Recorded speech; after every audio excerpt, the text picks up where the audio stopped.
लेरिबा club ma'am पुंजनबा मदी मैरा पाइबिसिंगना पुन्ना अखोइगी बनजिबु सोगरपो ओइना अखोइ ngasi meeting अमा जो पांथोकचबनी अपुनबगी ओइना अखोइना पांथोकचरिबा मीटिंग असि दा लौरिबा अखोइना ngasi खनगिबा मफमजि मरोइना हुजी हुजी ट्रोंगलाउबीदा थोइबा थौदोक अखोइगी आंगांग हाटपदा पुथोकपा ngamdadana लेरिबा मी हाटपा पुथोकपा ngamdadana लेरिबसिगी मतांगदा अखोइगी मणिपुरदा लेरिबा क्लब मदी मैरा पाइबिसिंगना टोटल शटडाउन नुमित मंगानी तौबा अदु अखोइ यारिपोकता लेरिबा क्लब मैरा पाइबिसिंगना अमत ओइना हाइरिबा टोटल शटडाउन अजे अखोइ सौगतजरे अदु मखा ताना मपुंग फाना पांथोकनबगीदमक्ता अखोइ होनारे अदु लोइना अखोइगी नागादजु हंदा अखोइ लितान लंबीदा अखोइ उखुलगी लंबीदा नागागी तांकुल ग्रुपदा अखोइ कुकी मिलिटेंट नहारोन सिंगना इम्बुस तौदुना मियोइ क्या हातुना अमदि असोपन नंगनगिबा अदुगा अखोइगी मैतैदजु ममांगदजु क्या अमा कापतुना हातखरे हुजिकसु अंगांग फावबा कापतुना हात लब मतम असिदा मणिपुरदा लेरिबा गवर्नमेंट असिना एनआईएदा सिनरे हारगा लांगलांग लांजिन करीमता मियामदा खंगनदबा असिने हेना मियाम असे खोसाउनबा अमदि खोरांगनबा पोहले अदुना हाइरिबा अथुबा मतमदा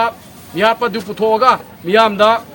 तुना खंगनदबा तारगदी मखा ताना अखोइगी नुपोकसांग अपुनबो लूप अमदि यारिपोकता लेरिबा क्लब अमदि मैरा पाइबिसिंगना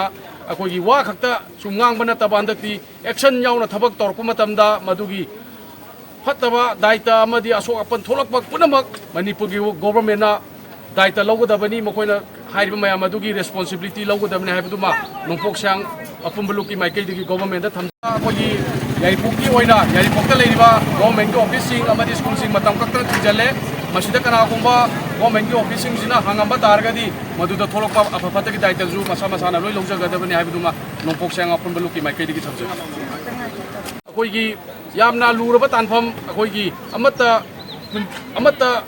अमखक्ता ओइना पुंजनबदा तंगाइ फदबा मतम ओरपसिदा अखोइगी मैतै पांगनगी चिनाउसिंग अमदि अखोइगी नकपदा लैबिरिबा तोबा पुरुसिंगना अखोइने सिनजरिबा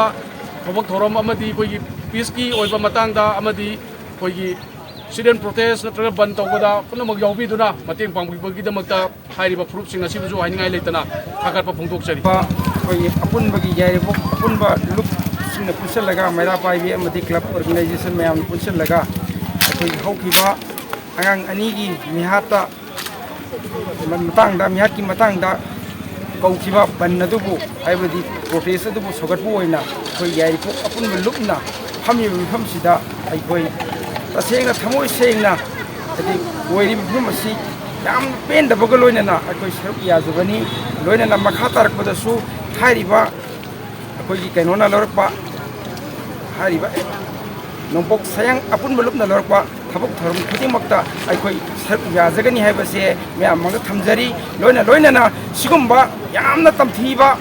टेररिस्ट की थबक सिंग से गवर्नमेंट असिना सुम येंगन लेबा तारगदी अदुगा अखोइगी प्रजादना अम हाइबा अदुगा थबक नाम तौबा ngasi फावबदा लंगला लंजिन अमगु पुथोकिदबा हाइबसे प्रजा अखोइबु उसितबनी अमदि अखोइबु मथक्ता नमथाक तौबनी हाइना अखोइ लौदबा ngamde अगना अथु मतमदा पालिबा गवर्नमेंट अमदि गवर्नमेंट असिना अखोइगी मिहात प्रसिंग अदु मियाम मांगदा पुथोगा असुम्बा मखोइगी मोइ फंगम तोप दंती दु पीगदबनी हाइबसे अखोइगी असेट पक्रिरे मी हाइबु फंग थमदरगा पुनम कितेमसि जरी थगतसरी थौदांदा लौबिरबा तारगदी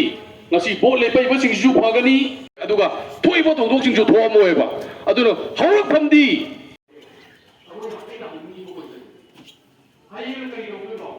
ngasi ma